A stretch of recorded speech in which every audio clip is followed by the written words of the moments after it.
ছেলেরা যে কিসে আটকাবে আদৌ কেউ জানে না।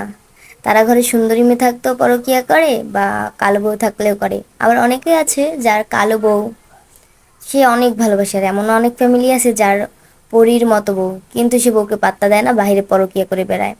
আসলে এই সৌন্দর্যের কাছে কিছুই না। ছেলেরা যে কিসে আটকাবে আজ পর্যন্ত মনে হয় না কোনো মেয়ে জানে। না ভালোবাসায় আটকায়, না সৌন্দর্যে আটকায়, ওরা কি চায় ওরা নিজেরাও জানে না। যেমন আমাদের প্রিন্স ডায়না, উনি পৃথিবীর সবচাইতে সুন্দরতম নারী ছিলেন, যার পিছনে পুরো পৃথিবী ছুটতেন। কিন্তু উনি যাকে ভালোবাসতেন তিনি ওনাকে ছেড়ে চলে গেছেন, অন্য মেয়ের সাথে তিনি পরকীয়া করতেন। তাহলে সৌন্দর্য কখনোই পুরুষকে আটকে রাখতে পারে না, এটাই বাস্তবতা।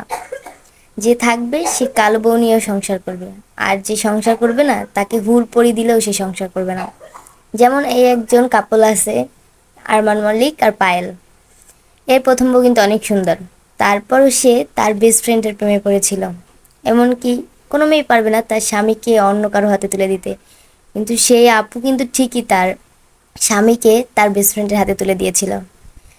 ইভেন কি তারা এখন মানে সংসারও করতেছে ঠিকঠাক মতো, একসাথে দুই বউ। তাহলে ছেলেরা কোথায় আটকায় বলুন তো দেখি? কোথাও আটকাবে না। যে ভালো সে তো ভালোই, আর যার চয়েস খারাপ তাই সে কখনোই ঘরে আটকায় না, সে সবসময় বাইরেই আটকায়। এটাই হচ্ছে ছেলেদের স্বভাব। কিছু কিছু ছেলেদের স্বভাব, সবার না আর কি। পুরুষের ভালোবাসা পেতে সত্যিই ভাগ্য করে জন্মাতে হয়।